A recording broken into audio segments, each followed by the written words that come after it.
नमस्कार दोस्तों, आपका स्वागत है भारत फार्मा में। हमने प्रीवियस लेक्चर में प्रिस्क्रिप्शन पढ़ा था और आज हमें पोसोलॉजी पढ़नी है। पोसोलॉजी आज पूरा डिटेल अबाउट देखेंगे कि इसमें क्या क्या होता है, मतलब पोसोलॉजी कहाँ से लिया गया है, क्या मतलब है इसका और क्या है इससे, क्या क्यों इसे फार्मेसी में पढ़ते हैं, सब इसका डिटेल देखेंगे। ठीक है, तो स्टार्ट करते हैं। पोसोलॉजी जैसे आप समझते हैं पोसोलॉजी, तो पोसोलॉजी दो वर्ड से बना है, पोसो और लॉग्स। दो वर्ड से मिलकर बना है पोसो और लॉग्स। पोसो मतलब होता है how much, okay, how much, okay, या मच या हाउ मच बोल सकते हैं, हाउ मच। एंड लॉग्स मतलब क्या होता है, साइंस। ये तो आप प्रीवियस पहले से ही पढ़ के आए हैं 11-12 से ही। ठीक है, तो लॉग्स मतलब क्या होता है, साइंस होता है, और पोसो मतलब हाउ मच। तो भैया ने क्या बोला है, द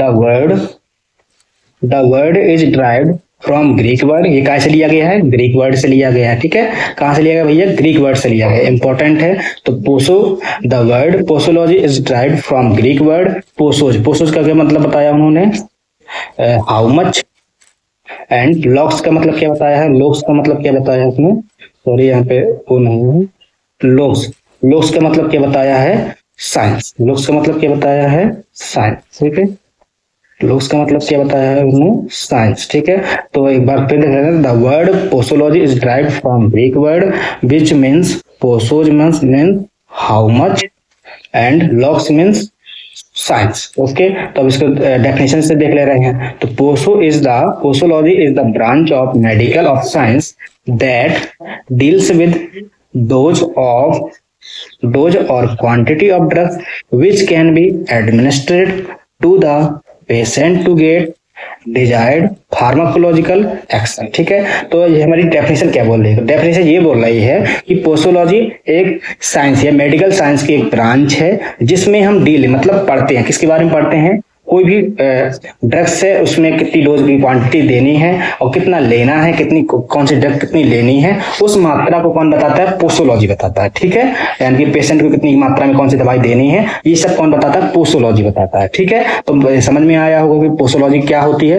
तो पोसोलॉजी क्या है, पोसोलॉजी एक मेडिकल साइंस की एक ब्रांच है जिसमें हम डील करते हैं कि कोई भी पेशेंट कितनी दवाई लेगा और कितनी मात्रा में लेगा, कितनी बार लेगा और कैसी लेनी है, ये सब कौन बताता है। कैसे लेनी तो हमने पहले बता देख ही लिया था। ठीक है, पोसोलॉजी में ये सब बताएगा। ठीक है, और पोसोलॉजी क्यों इंपॉर्टेंट है, इसलिए इंपॉर्टेंट है कि अगर फार्मासिस्ट जो भी ड्रग डिलीवर या जो भी दे रहा है उसको ये पोसोलॉजी पता नहीं होगी तो वो पता नहीं कौन सी दवाई कितनी दे दे और आदमी उसको ले ले तो बीमार हो सकता है। इसलिए posology very important in pharmaceutical science. Okay, pharmacist के लिए बहुत जरूरी है, फार्मेसी में बहुत इसका अहम भूमिका है। ये जीपैट में भी क्वेश्चन करते हैं, जीपैट से भी क्वेश्चन आते हैं, फार्मासिस्ट से क्वेश्चन आते हैं, इसमें 3-4 फार्मूला है वो हमेशा सभी जगह पूछे जाते हैं। ठीक है, तो उनका भी हम देखेंगे, उनके भी एग्जाम्पल थोड़ा देख लेंगे। ओके, अब आगे नेक्स्ट स्लाइड में तक चलते हैं हम।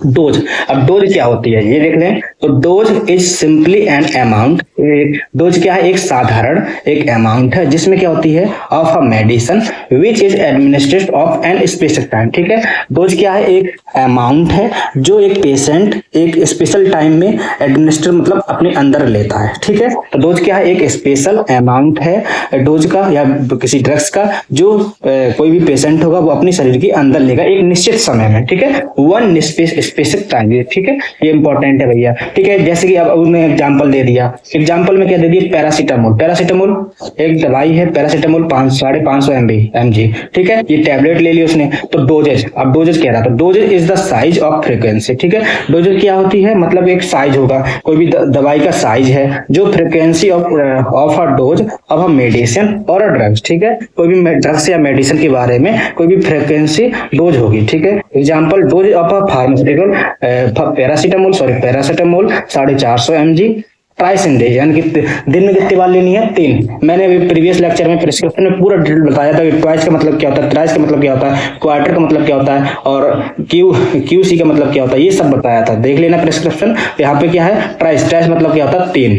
ठीक है, 3 बार लेनी है। ट्राइस मतलब 3 टाइम और ट्वाइस मतलब 2 टाइम। ओके, तो ट्राइस दिया है इसमें। ठीक है, अब देखना है फैक्टर अफेक्टिंग, यानी कि फैक्टर उस अगर हम उस दवाई को लेंगे तो उसमें क्या क्या चीज इंक्लूड होनी चाहिए। तो एज, एज वेरी इंपॉर्टेंट, ठीक है। एज, अभी हम इनके पॉइंट देख ले रहे हैं, फिर इसकी डिटेल देखेंगे, एज क्या होती है, जेंडर क्या है, ये सब उसमें थोड़ी देर बाद देखते हैं, ठीक है। एज, एज क्या है कि अगर कोई बच्चा है तो उसकी दवाई कितनी देनी है, कितनी मात्रा में देनी है, ये सब एज बताता है, ठीक है। और कोई बुजुर्ग है तो उसको दवाई कैसी देनी है, और यंग है तो कितनी दवाई देनी है, हाफ कोई भी दवाई है तो उसको हाफ देना है कि फुल देना है, ये सब क्यों बताता है, एज ही बताती है। इन्फेंट है तो इन्फेंट क्या भैया, पूरी दवाई लेगा तो बीमार नहीं हो जाएगा ज्यादा, तो क्या करेंगे हम उसको थोड़ा छोटा छोटा दवाई देंगे उसको, ठीक है। तो एज हमारा डिपेंड करता बताता है कि कौन सी डोज कितनी देनी है, ठीक है। और जेंडर, अब जैसे कि कोई मेल और फीमेल ज्यादा क्या होती है, सेंसिटिव होती है, सेंसिबल होती है, तो उनको क्या कहते हैं, जैसे कि उनको मेंस्ट्रुअल साइकिल वगैरह होती है, तो उनको क्या होती है, हमें डोज का कम अमाउंट देना पड़ता है, इसलिए हमें gender is the most important, ठीक है। अब जेंडर में फीमेल को क्या होता है, कम दवाई देनी पड़ती है, इसलिए हमें जेंडर देखना पड़ता है कि कौन सा जेंडर है, ठीक है। बॉडी वेट, अब जैसे कि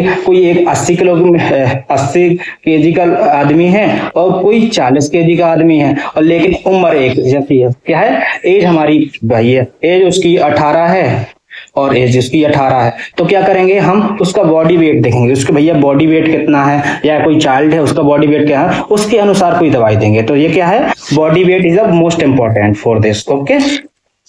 रूट ऑफ एडमिनिस्ट्रेशन, यानी कि कोई भी दवाई है किस प्रकार से देनी है, यानी कि ऑरल देनी है या रेक्टल देनी है या फिर वेजाइनल देनी है या फिर रूट स्किन बाय स्किन देनी है, बाय आई देनी है, बाय एयर देनी है, ठीक है। नेजल, एयर, ऑप्थेल्मिक, ये सब क्या है, रूट ऑफ एडमिनिस्ट्रेशन में आते हैं। टाइप ऑफ एडमिनिस्ट्रेशन मतलब कि कोई दवाई है तो उसे कितनी टाइम देनी है, एक वन टाइम, 2 टाइम, 3 टाइम, यानी 4 टाइम, पहले दिन के पहले देनी है कि रात के पहले देनी है, ये सब क्या बताता है, टाइम ऑफ एडमिनिस्ट्रेशन बताती है, ओके भैया। फिर हमें देखना है इन्वायरमेंटल फैक्टर। अब क्या होता है, जैसे सर्दियां चलती हैं तो मतलब सर्दी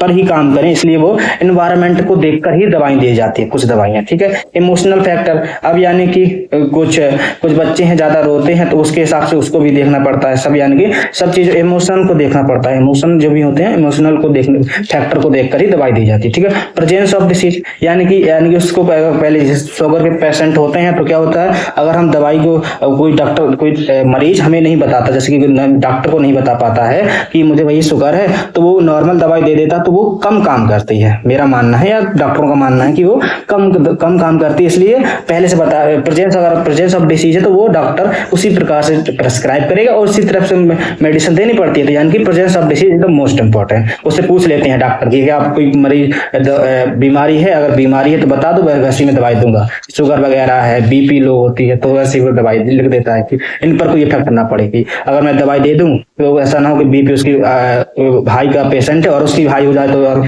लेने देने पड़ जाए, इसलिए वो presence of this is very important. Accumulation, यानी कि एक्युमुलेशन मतलब उसकी प्रेजेंसी, यानी कि कोई भी दवाई की प्रेजेंसी या एक्युमुलेशन, ठीक है। एडिटिव इफेक्ट, यानी कि अगर हम कोई दवाई देते हैं तो उसके क्या इफेक्ट हो सकते हैं, ये सब देखने पड़ते हैं, ठीक है। और सिनर्जिज्म, ठीक है, एंटागोनिज्म, ठीक है, उसके विपरीत क्या से दवाई हो सकते हैं। सिनर्जिज्म में कोई खाज खुजरी या कुछ ऐसे सिम्टम्स ना देखने पड़े, ठीक है। आयोडोज मतलब आयोडीन की कमी जैसे कुछ ना होने लगे, ठीक है। ये क्या है, कुछ फैक्टर है, ठीक है। मेटाबॉलिक फैक्टर, यानी कि हमें दवाई दी, ऐसा ना हो उसको पेचिस लपकने लगे या भूख ना लगे, या उस मेटाबॉलिक यानी कि कोई भी मेटाबॉलिज्म रिएक्शन ना हो, तो ये सब क्या है, मेटाबॉलिक वो है, ठीक है। टॉलरेंस, यानी कि टॉलरेंस मतलब कि उसे टॉलरेंट ना हो, यानी कि वो प्रतिपादित मतलब कि जैसे कोई दवाई ले तो वो ज्यादा उसको हलचल वगैरह ना हो या बेचैनी ना हो, वो क्या है, टॉलरेंस ना हो, ऐसी सब देखने पड़ते हैं। ये क्या हो गया, हमारे फैक्टर अफेक्टिंग हो गए, यानी कि इसके फैक्टर क्या है। अब मैं एज के बारे में मैंने बता दिया, तो लगभग अगर आपको चाहिए तो मैं एक वीडियो लाऊंगा या फिर अभी थोड़ी देर में बता दे रहा हूँ। तो हमें एज में देखना कि एज में होता क्या, तो एज जैसे कि मैंने बताया था कि कोई चिल्ड्रन है तो एज के हिसाब से उसको दवाई उतनी दी जाती है। तो इस पर क्या किताब क्या बोल रही है, the pharmacokinetics of many drugs change with age, यानी कि कुछ दवाइयाँ क्या होती हैं एज के हिसाब से बदल दी जाती है, ठीक है। So while determining of dose of a drug the age of admittable is great significance. Okay, अब ये क्या बोल रहा है कि कोई भी डिटरमाइन कर लेते हैं तो उस हिसाब से कोई ड्रग को दे देते हैं इंडिविजुअल तरीके से, ठीक है। और चिल्ड्रेन, जैसे कोई चिल्ड्रेन और ओल्ड पीपल हैं, जैसे कि चिल्ड्रेन कोई बच्चे हैं या कोई बूढ़े बुजुर्ग लोग हैं जिनकी उम्र ज़्यादा है, 60 साल से ज़्यादा है प्लस है, या फिर न्यू बॉर्न बेबी हैं, ठीक है, न्यू बॉर्न बेबी हैं, तो नीड लेजर, यानी कि उनको क्या कहते हैं, कम अमाउंट में हमारी जो भी ड्रग्स होगी दी जाएगी, यानी कि नीड, उनको आवश्यकता कम होती है काय की, दवाई की, कम अमाउंट में दवाई दिया जाता है, ठीक है।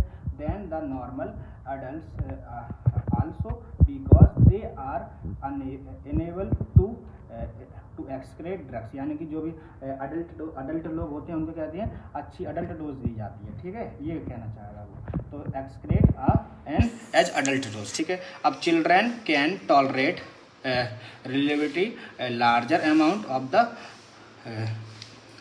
बैलेंडर्स and digitals whereas elder patient are more sensitive some drugs and effective. अब ये कहना क्या चाहता है, यानी कि जो बच्चे होते हैं वो ज़्यादा टॉलरेट होते हैं, क्या होते हैं, टॉलरेट रिलेटिविटी रखते हैं, ठीक है, तो उनको दवाई कम मात्रा में दी जाती है। या जो भी ओल्ड ईयर बच्चे वो होते हैं, पेशेंट होते हैं जो जिनकी 60 साल से उम्र ज़्यादा होती है, वो क्या होते हैं, सेंसिटिव होते हैं, ज़्यादा सेंसिटिव होते हैं, तो उनको ड्रग्स का इफेक्ट ज़्यादा पड़ता है, इसलिए उनको क्या करते हैं, कम मात्रा में दवाई देते हैं, ठीक है। अब एज एग्जाम्पल, जैसे कि हिपोटेनिक्स या ट्रांसवेजरल में produce infusions state in form, ठीक है। अब हमें पढ़ना है सेक्स, जैसे कि उसमें सेक्स या जेंडर, ठीक है, जेंडर कहीं जेंडर लिख के आए, सेक्स लिख के आए, बात एक ही होती है, ठीक है। जेंडर में मेल या फीमेल, ठीक है, मेल या फीमेल, तो मेल फीमेल मैंने इसे बताया था, फीमेल में क्या होती हैं, उनको दवाई कम दी जाती है, तो जैसे इसमें लिख रहा तो womens do not always respond to the action of the drugs in the same manner as it is done of man, ठीक है, यानी कि जो आदमी की अपेक्षा वुमेन जो होती हैं उनको कम दवाई कोई भी दवाई एक्शन कम करती है, ठीक है, रिस्पॉन्ड करती है, तो यस उसके हिसाब से भी दवाई देनी पड़ती है, ठीक है। और मॉर्फिन एंड बार्बिफैक्टर्स में produce more excitement before sedation in women, ठीक है। जो भी मॉर्फिन अगर किसी भी दवाई में मिलाया जाएगा तो वो क्या होगा, जो भी फीमेल उसको दवाई को लेगी वो क्या होगी, सेडिटेशन दिखाएगी, ठीक है, सेडिटेशन। ओके, अब हमें देखना है should be taken when drug are administration during menstruation, pregnancy and lactation, ठीक है। यदि कोई भी फीमेल है और इसको क्या है, मैंचुरेशन आ रहा है, मैंचुर साइकिल चल रही है या प्रेगनेंसी है, ये सब वगैरह है, तो उसको भी क्या होगा, वो कोई भी ड्रग्स होगी उसको कम मात्रा में दी जाती है, ठीक है, स्पेशल दी जाती है, क्योंकि पूछ लिया जाता है फीमेलों से कि आपको क्या कोई प्रेजेंस ऑफ डिसीज या कोई भी मैंचुरेशन साइकिल या प्रेगनेंसी है, तो वैसी दवाई दी जाती है, स्पेशल केयर दिया जाता है। Okay, these are certain drugs each on administration to the mother are capable of crossing the placenta and affecting of the fluids। अब यह क्या होता है, यदि हम अल्कोहल वाली दवाई दे देंगे तो जो भी माँ या वुमेन्स होंगी उनका प्लेसेंटा कुछ खराब हो सकता है, प्लेसेंटा अफेक्ट कर सकता है, इसलिए क्या करते हैं हम अल्कोहल वाली और ये बर्बेल्स कोई भी दवाई, अल्कोहल्स की ज़्यादा जो दवाई होती हैं उनको नहीं दिया जाता है, ठीक है। और during lactation the drugs like infant terms morphine and tolerance clean tetracline which are excreted in milk should be avoided or given very cautiously to the mother who are treat feeding of babies, ठीक है।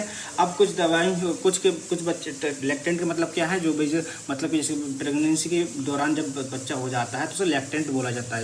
जो क्या करती हैं, कोई माएँ होती हैं तो क्या करती हैं, बच्चे को मिल्क फीड करती हैं, ठीक है, तो उन पर ही देखकर दवाई दी जाती है कि बच्चे पर कोई असर ना पड़े, इसलिए उनको देखकर भी दवाई दी जाती है, ठीक है। ये था। अब बॉडी वेट मैंने बताया कि कोई भैया 18 साल का उम्र का बच्चा है और उसका 80 किलो वजन है, क्या है, 80 किलो वजन है और कोई 14 साल 18 साल का बच्चा और उसकी 40 केजी है, तो क्या करेंगे हम बॉडी वेट को देखकर भी दवाई देते हैं। कोई बच्चा है, अब उसकी उम्र जैसे 2 साल 1 साल है, तो उसको बॉडी वेट देख लेते हैं, ये 15 किलो का है, 10 किलो का है, ये सब बॉडी वेट देखकर भी दवाई दी जाती है। ठीक है, the average dose is mentioned either in term of mg पर केजी बॉडी। ठीक है, कुछ mg और जैसे कि बॉडी वेट काय पे दी जाती है, mg पर दी जाती है। कुछ भी डोज होगी तो mg पर दी जाती है, जैसे कि जितना वजन होगा वैसे हिसाब से उसकी कोई भी डोज दी जाती है। Total single dose for the an adult weight between 500 वो 50 से 100, कोई भी अगर उसका बॉडी वेट 50 से 100 किलो के बीच में है, मेरी फोटो ना है, ठीक है, 50 से 100 के बीच में है, तो क्या करेंगे उसको उसी हिसाब से दवाई दी जाती है। ठीक है, however the dose expressed in the fashion may not apply in cross of the C patient children and the molerance patient. ठीक है, if it should be calculate according to the body weight. ठीक है, कुछ दवाई होती हैं जो मतलब बॉडी वेट का कैलकुलेट करके दी जाती है। ठीक है, रूट ऑफ एडमिनिस्ट्रेशन यानी कि किसी भी दवाई को कैसे देनी है उसके बारे में बताता है रूट ऑफ एडमिनिस्ट्रेशन। ठीक है, तो intravenous doses of drugs are usually smaller than the oral close. ठीक है, becomes the drugs administration intravenously enter the blood stream directly. ठीक है, कोई जैसे इंट्रावेनस मतलब कि पैरेंटल कोई दवाएं दी जाती है, मतलब कि जैसे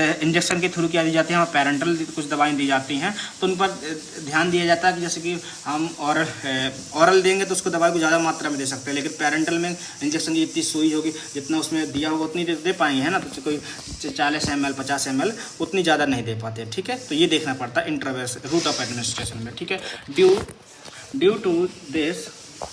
due to this reason the one side of the drug action is quick within the intravenous route and the might enhance of the chance of the drug toxicity. ठीक है, जो भी इंट्रावेनस होती है, अगर इंट्रावेनस हम तरीके से देते हैं यानी कि किसी भी को थ्रू, जैसे इंट्रावेनस मस्कुलर इंट्रावेनस या फिर पैरेंटल इसके थ्रू देते हैं, तो क्या होगी उसको जो उसकी इफेक्ट करने की दर होती है फिर ख़राब होने की, तो टॉक्सिसिटी की निर्भरता कम हो सकती है। ठीक है, जैसे अगर इंजेक्शन के थ्रू देते हैं। ठीक है, और the affection of the drugs formulation in generally controlled by the route of administration, यानी कि रूट ऑफ एडमिनिस्ट्रेशन किसी भी चीज़ को कंट्रोल किया जा सकता है। ठीक है, हमने टाइम एडमिनिस्ट्रेशन देखना है, यानी कि कोई भी दवाई कितने टाइम देनी है, कैसे क्या है, ये सब बारे में कौन बताता है, टाइम ऑफ एडमिनिस्ट्रेशन भैया बताता है। ठीक है, तो the presence of the food in the stomach delay the observation of the drugs. ठीक है, जैसे कि कोई दवाई होती है कि खाना खाने से पहले लेनी है, खाना खाने के बाद लेनी है, ये सब भी बताती है। ठीक है, तो ड्रग्स आर ठीक है more rapidly absorbed from the temperature stomach. ठीक है, so that amount of the beach is the effective. ठीक है, जैसे मैंने बता दिया टाइम, कौन सी दवाई कितने टाइम देनी है, कैसे क्या है, ये टाइम ऑफ एडमिनिस्ट्रेशन है, और खाना खाने के पहले देनी है, खाना खाने के बाद देनी है, ये सब क्या बताता है, टाइम ऑफ एडमिनिस्ट्रेशन बताता है। ठीक है, ये सब है। इमोशनल फैक्टर यानी कि emotional personality of behaviour of the physician, इनकी उसके बिहेवियर दिखाई जाता है, यानी कि कुछ थोड़ा कैसा कि उसका बिहेवियर है, फिजिशियन या कि फिजिकल फॉर्म कैसी है, उसके इमोशन को देख लिया जाता है, उसके हिसाब से दवाई दी जाती है। ठीक है, females are emotional in the male, जो भी फीमेल्स हैं उनका मैन के थ्रू क्या होता है, ज़्यादा मैन की अपेक्षा ज़्यादा इमोशनल होती है, तो उसके हिसाब से भी दवाई दी जाती है। ओके, ठीक है, अब हमें देखना है प्रेजेंस ऑफ डिसीज। जैसे मैंने बताया था प्रेजेंस ऑफ डिसीज, अगर किसी को शुगर वगैरह है तो उसी हिसाब से देखकर भी दवाई दी जाती है। तो drugs like barbiturate and chloroamine, many products usually prolonged effect in the patient having liver। ठीक है, अगर कोई दवाई कुछ पहले से अगर किसी को प्रेजेंस ऑफ डिसीज है, अगर उसको हम ये दो दवाई देंगे क्लोरोएमीन्स, तो क्या होगा, ये उसको लीवर को इफेक्ट करती हैं। ठीक है, इसलिए हम प्रेजेंस ऑफ डिसीज पूछ लेते हैं। Steroids is the cover. ठीक है, ये सब ऐसी है।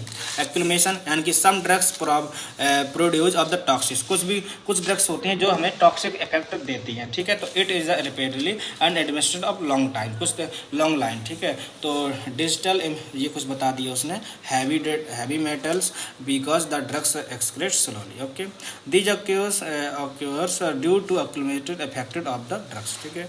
अब देखना है एडिटिव इफेक्ट, तो when the totals pharmacological action of the 2 और मोर ड्रग्स, ठीक है। कुछ भी दवा, कोई दवाई होती है तो उसको क्या होता है, एडिक्टिव, कोई भी दवाई को एडिट किया जाता है, ठीक है। तो एडिटेड 2 और उससे जैसे कोई पैरासीटामोल है, तो पैरासीटामोल अकेले से दवाई उसको सही नहीं हो रहा, तो क्या पैरासीटामोल के साथ उसके कुछ और दवाई ऐड कर दी जाती हैं, तो मतलब 2 और मोर, उससे भी और ज़्यादा दवाई दी जाती है, वो क्या कहलाती है, एडिटिव इफेक्ट कहलाता है, ठीक है। Sum of their individual section, ठीक है। अब देखना है for example of the combination of the aminophylline, ये है in the treatment of the local asthma के लिए यूज किया जाता है, क्या किया जाता है, अमीनोफेलिन, ठीक है। सिनर्जियम यानी कि देन 2 और मोर ड्रग्स, जब हम 2 और उससे ज़्यादा दवाई लेते हैं तो क्या होता है, कंबाइन करते हैं, तो क्या करती हैं, एक्शन इंक्रीज करती है, कोई भी एक्शन को इंक्रीज कर देंगे, ये सब सिनर्जियम में होता है, ठीक है। ये सिनर्जियम है और एडिटिव इफेक्ट है, एक्सक्लेमेशन, ये पूछ लिए जाते हैं, इसलिए थोड़ा इसको ज़्यादा ध्यान देने की बात है, ठीक है। Synergism is very useful when desired therapeutics result needed is difficult with the single dose drugs, ठीक है। Procaine and adrenal combination increase the duration of the action of procaine, ठीक है। एंटागोनिज्म उसके विपरीत काम करना, ठीक है। तो when the action of the drugs is opposite by the other drugs on the same physiological system, ठीक है। The use of the antagonist response to drugs is natural in the treatment, ठीक है, ये सब बता दिया। एनएक्स ये सब accessory are responsible to our drugs which is the affected from its characterized pharmacological action is called the iodination, ठीक है। कोई भी अगर किसी भी तरीके से किसी को क्षति पहुंचना, वो आयोडाइज लगा, the word is the diagnosis the has been replaced of the drugs, ठीक है। उसके क्या होगा, अगर उसके इफेक्ट आता है तो वो दवाई बदल दी जाती है। 1 मिनट बस, ठीक है। For example small quantity of aspirin, यानी कि एस्प्रिन को अगर स्मॉल क्वांटिटी में दिया जाता है, जिससे काफ़ी गैस्ट्रिक की चीज़ें बढ़ती हैं, तो वो दवाई बदल ली जाती है। Hemostasis small dose and many produce ringing in the ears, ठीक है। टॉलरेंस मतलब उसकी क्षमता कितनी, वो कौन सी दवाई कितनी ले सकता है, ये टॉलरेंस ही बताती है, ठीक है। When in usually a larger dose of the drugs requires to evaluate on the effect ordinarily produced by the normal and therapeutics doses of drugs, ठीक है। Smokers can tolerate, ठीक है, ये सब बता दिया है, ठीक है। अब ये हिसाब है, तो यहाँ से मुझे लगता है तो हमारा जो इसके टर्म है वो समझ गए होंगे। अब हमें पढ़ना क्या, उसके कैलकुलेशन डोजेज फॉर्म बंद कर दो, ठीक है। तो अब अभी हमने क्या देखा, प्रेजेंस ऑफ डिसीज या टॉलरेंस या एंटागोनिज्म, ये सब उसकी टर्मोलॉजी देख ली या उसके बारे में देख लिया। अब हमें देखना है कैलकुलेशन, यानी कि कोई भी दवाई है उसको कितनी, किसी भी पेशेंट को कितनी देनी है, इसके बारे में कुछ फार्मूलेस होते हैं, उस फार्मूले के थ्रू हमें दवाई पता होती है कि कितनी देनी है, ठीक है। तो वो फार्मूले देख लेंगे। तो कैलकुलेशन ऑफ डोजेज एज, ठीक है, एज के हिसाब से उसकी कैलकुलेशन होती है। तो पहला फार्मूला है डेलिंग्स फार्मूला बोलते हैं इसको। ये किस लिए यूज होता है, 12 साल की उम्र से कम बच्चों के होता है, यानी कि जिनकी उम्र 12 होती है या 12 से लो होती है, कम होती है, उनके लिए ये फॉलो होता है, ठीक है। तो डोज रिक्वायर्ड, यानी कि डोज होगी हमारी, उसकी डोज रिक्वायर्ड होगी, उसकी इससे पता चलेगी। डोज रिक्वायर्ड यानी कि अडल्ट डोज, यानी कि जितनी मैन को या जितनी दी जाती है 18 साल की उम्र बच्चे, मतलब अडल्ट बच्चों को जितनी आदमी को दी जाती है उसकी डोज ले लेंगे, और एज जितनी उसकी उम्र है, जैसे 4 साल है, 5 साल है, ये ले लेंगे, ठीक है। और 20 से उसका डिवाइड कर देंगे, ठीक है। तो एक सवाल से समझते हैं, जैसे कि एक 450 mg की पैरासीटामोल है, क्या है, mg की पैरासीटामोल है, इसे शॉर्ट फॉर्म में हम PCM लिख दे रहे हैं। mg की पैरासीटामोल है, PCM है। अब वो बच्चा चाइल्ड या कोई एज है उसकी 5 साल, ठीक है, एज उसकी 5 साल है। तो अब हमें पता करना है कि उस बंदे को या उस बच्चे को कितनी हमें दवाई देनी पड़ेगी, तो ठीक है। तो हम फार्मूले में लगा रहे हैं डोज रिक्वायर्ड, तो डोज रिक्वायर्ड हमें निकालनी है, तो D से डिनोट कर दिया। अडल्ट डोज के तो लगभग हो सकती है कि वो तो पूरी खा जाता है ना, तो 450 रख दे सकते हैं यहाँ पे, है ना, वो तो पूरी ले लेगा, ठीक है। एज नहीं है तो 5 साल का बच्चा है तो 5 रख देंगे, ठीक है। 20 से उसका डिवाइड कर देंगे, ठीक है। इसको काटेंगे तो कितना आ जाएगा हमारा, इसको वो करेंगे तो कितना आ जाएगा हमारे यहाँ पे 1/4 आ जाएगा। कितना आ जाएगा, 1/4, सॉरी यहाँ पे वो कर दिया मैंने, 250 कर दिया। यहाँ पे कितना है, 400 है, 1/4 आ जाएगा। तब इससे काट देना है, तो कितना आ जाएगा हमारा, 4 से काटेंगे तो 4 एकम 4 और यहाँ पे 25, तो यानी कि 25 mg की उसको दवाई देनी पड़ेगी। जो 5 साल का उम्र का बच्चा होगा तो उसको कितनी दवाई देनी पड़ेगी। अब कहानी का तो इसको आधी दवाई देना, इसको 1/4 दवाई देना, तो वही बता रहा है कितनी दवाई देनी पड़ेगी, 125 mg की दवाई देनी पड़ेगी। ठीक है, इस हिसाब से क्वेश्चन भी आते हैं बोर्ड में या फिर आपकी यूनिवर्सिटी से क्वेश्चन भी आते हैं, तो इसमें इंपॉर्टेंट है भैया, ध्यान देना। ठीक है, अब हमें दूसरे फार्मूले के ऊपर चलना है, वो है फ्राइड फार्मूला। ठीक है, एक क्वेश्चन आ जाता है भैया, कुछ पूछ देता है, जीपैट में अभी क्वेश्चन आया था कि फ्राइड फार्मूला बताओ, तो ये फार्मूले क्वेश्चन आ जाते हैं। ठीक है, इसलिए इनको याद करना है।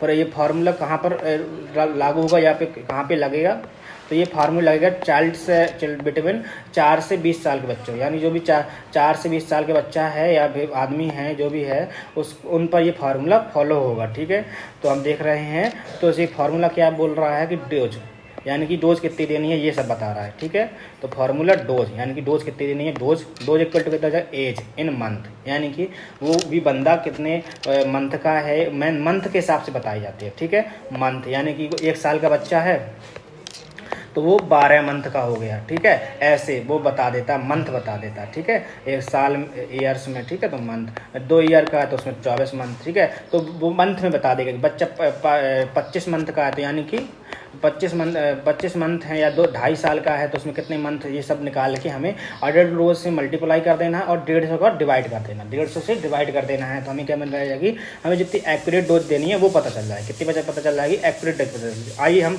एक एग्जाम्पल से देखते हैं सबको। ठीक है, ठीक है, तो जैसे कि अब मान लो आप कि एक बच्चा है, उसका वो कितने मान लो आप 27 महीने का है, कोई भी एक बच्चा है वो 27 मंथ का है। ठीक है, मंथ्स का है, और उसको दवाई हमें देनी है, तो कितनी देनी है ये पता करना है। ठीक है, पैरासीटामोल ले रहे हैं, अब इसकी बस 600 mg ले रहे हैं। ठीक है, क्या ले रहे हैं, 600 mg ले रहे हैं। कोई पैरासीटामोल है, प्रिस्क्रिप्शन में लगाना, ये सब भी कहा जाता है, थोड़ा करो, सॉरी।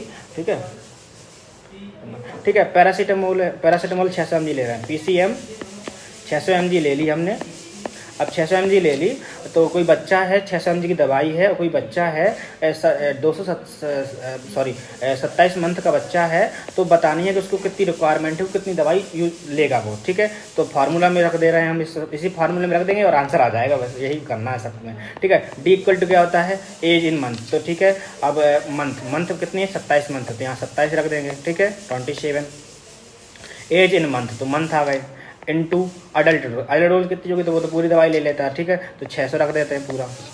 ठीक है, और 150 से डिवाइड कर देंगे। ठीक है, 150 से डिवाइड करेंगे तो आ जाएगा हमारा आंसर, कर दो, तो कितना आ जाएगा हमारा आंसर, 15 चौके 60, तो कितना आ जाएगा, यहाँ पे 0 0 कैंसिल हो जाएगा, 15 चौके 60 तो 4, तो 4 का मल्टीप्लाई 27 से कर देंगे तो हमारा आंसर आ जाएगा 27 × 4। ठीक है, तो 4 से 8 आ जाएगा, 2 हासिल और 4 2 128।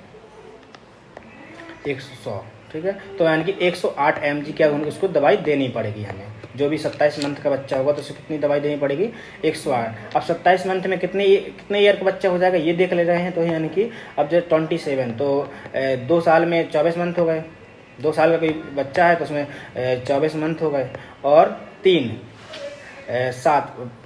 महीने और, तो यानी कि 2 साल 3 महीने का बच्चा है तो उसको कितने 108 mg दवाई देनी पड़ेगी। ठीक है, अब हमारा फार्मूला था एक यंग फार्मूला, ये समय इन्फेंट मतलब जहाँ भी लिख के आता है वो क्या है, न्यू बॉर्न बेबी के लिए है, तो ये फार्मूला है, और इस फार्मूले से भी सवाल आते हैं। ठीक है, कोई सवाल बोर्ड में ये ऐसे सवाल आया था प्रीवियस ईयर में कि यंग फार्मूला बताओ, या फार्मूले describe the prescription, describe the posology, and एक सवाल दे देगा, उससे एक सवाल को पूरा सॉल्व करना पड़ता है। ठीक है, तो यंग फार्मूला कहाँ पे फॉलो होता है, हमारा बच्चे जो भी चिल्ड्रेन होते हैं या भी न्यू बॉर्न बेबी होते हैं, इन्फेंट होते हैं, उन पर यूज होता है, चाइल्ड पर यूज होता है। ठीक है, तो ये फार्मूला है हमारा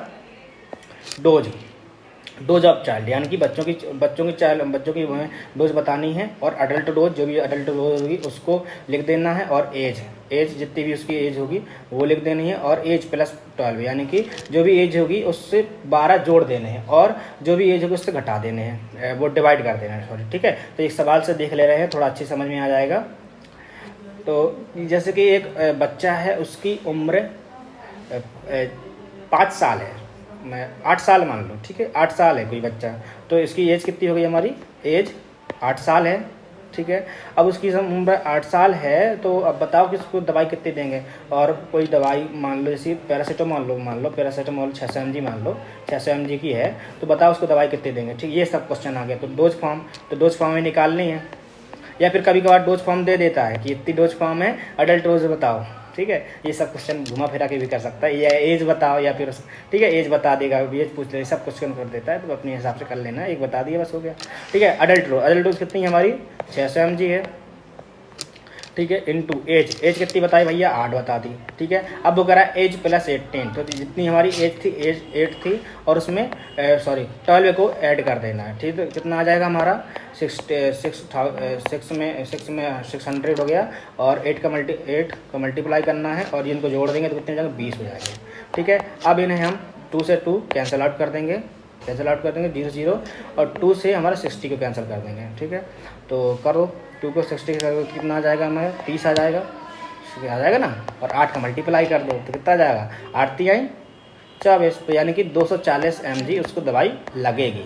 तो ये सब सवाल थे, ठीक है। यहीं से हमारी एक वीडियो और लेके आऊँगा मैं कैलकुलेशन का, जो यानी कि इस PDF में नहीं है, मैं लाऊंगा एक वीडियो और लाऊंगा कैलकुलेशन, जिससे क्या होगा, ये पूरी यूनिट ख़त्म हो जाएगी। यहाँ पे हमने लगभग 6-7 वीडियो बना दिए हैं, तो देख लेना भैया। पसंद आए तो लाइक कर देना, सब्सक्राइब कर देना, और कमेंट कर देना, जहाँ भी गलती हो बता देना, थोड़ा सुधार लाएंगे, क्योंकि नई वीडियो बना रहे हैं, ठीक है। तो देख लेना, थैंक यू सो मच। और यहीं से एक लेक्चर और आएगा, एक लेक्चर अभी और आएगा भैया, इंतज़ार करते रहना, लगभग कल आ जाएगा, और एक लेक्चर और आएगा, उसमें हम पूरा वीडियो दे देंगे। तो उससे हमारा unit number first unit first पूरी निपटा देंगे। अब हमें यूनिट एचईपी की स्टार्ट करेंगे, या एचईपी की या एनालिसिस की ले लेंगे, उसकी यूनिट पूरी खत्म हो जाएगी, फिर दूसरी की यूनिट ले लेंगे। पहले यूनिट नंबर फर्स्ट पूरी कंप्लीट सभी चैप्टर कर देंगे, फिर सेकंड, फिर थर्ड, ऐसे पूरी 5 कर देंगे जब तक आपके पेपर आएंगे, ठीक है। थैंक यू सो मच, जुड़े रहें भारत फार्मा के साथ, आपका स्वागत है। आप डी एंड करते हैं इस क्लास को, धन्यवाद, थैंक यू सो मच।